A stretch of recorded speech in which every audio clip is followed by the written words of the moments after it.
వికారాబాద్ జిల్లాలో గత వారం రోజులుగా భారీ వర్షాలు కురుస్తున్నాయి. వికారాబాద్ జిల్లాలో ఉన్నటువంటి జిల్లా కలెక్టర్ గారు అందరి అధికారులను ఆదేశించి క్షేత్రస్థాయికి ఏ ఒక్క అధికారులు కూడా వ్యవసాయ అధికారులు కానీ రెవెన్యూ అధికారులు కానీ మిగతా ఉన్నటువంటి పోలీస్ సిబ్బంది వాగుల చోట అంతటి చోట గస్తీలో ఉండాల్సిన ఇప్పుడు కనీసం క్షేత్రస్థాయిలో ఏ విధంగా ఉంది, ఆ చెరువు పనితీరు ఏ విధంగా ఉంది, ఆ చెరువు గండిపడే పరిస్థితి వచ్చినప్పుడు దాని టెక్నికాలిటీ ఏంది, ఇంజనీర్ అధికారులు పోయి అక్కడ పర్యవేక్షించి ఈ చెరువు ఎన్ని రోజులు నిలకడగా ఉండగలుగుతుంది, ఎంత నీళ్ళు వస్తే ఎంత వరద తాకిడికి ఈ చెరువు నిలుస్తుందా నిలవదా అనే కనీస జ్ఞానం లేకుండా పోయా. ఇంత చదువులు చదివి గ్రూప్ 1 అధికారులు ఈ పోస్టులలో ఉండి ఏం లాభం? సమాజానికి మీరు సేవ చేయనప్పుడు మీ ఉద్యోగాలు ఎందుకు? మీరు ఉద్యోగాలు తక్షణమే వికారాబాద్ ఇరిగేషన్ ఈ గారిని తక్షణమే జిల్లా కలెక్టర్ గారు కానీ రాష్ట్ర ప్రభుత్వం ఉన్నటువంటి సీఎం గారు తక్షణమే సస్పెండ్ చేయండి. ఇక్కడ ఉన్నటువంటి గురుదట్ల చెరువు గండిపడి అక్కడ రైతులు కనీసం ఎంత గోసపడుతున్నారు.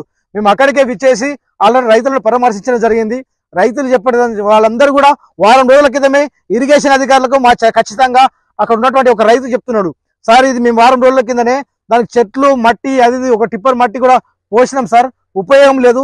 ఇరిగేషన్ అధికారులకు చెప్తే వాళ్ళు కనీసం నిర్లక్ష్య వైఖరితో అసలు పట్టించుకునే నాదుడే లేడు. కాబట్టి వికారాబాద్ జిల్లాకు ఈ జిల్లా నుంచే సీఎం గా ఉండి రైతులు చెరువులు గండ్లు పడుతుంటే ఏం చేస్తున్నట్టు మీరు?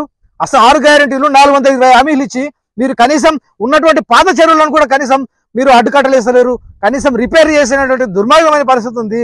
అప్పుల పాలు చేసినటువంటి గత సర్కారు ఆ విధంగా చేస్తే అప్పుడు బేకార్ రాష్ట్ర సమితి ఉండే, ఇప్పుడేమో బికార్ ప్రభుత్వం వచ్చింది. కాబట్టి ఈ ప్రభుత్వాన్ని ఖచ్చితంగా గద్దె దించాల్సిన అవసరం ఉంది.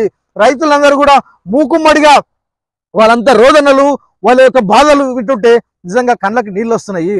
పాలమూరు రంగారెడ్డి ఎక్కడ పోయింది, చెరువుల్లో ఎత్తిపోతలమని చెప్పిండ్రు, కాళేశ్వరం మీద కూలుతుందని అక్కడ చెప్పిండ్రు.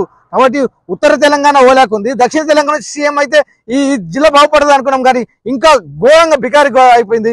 వికారాబాద్ జిల్లా వికారంగా తయారైందని ఈ సందర్భంగా మేము తెలియజేస్తున్నాం.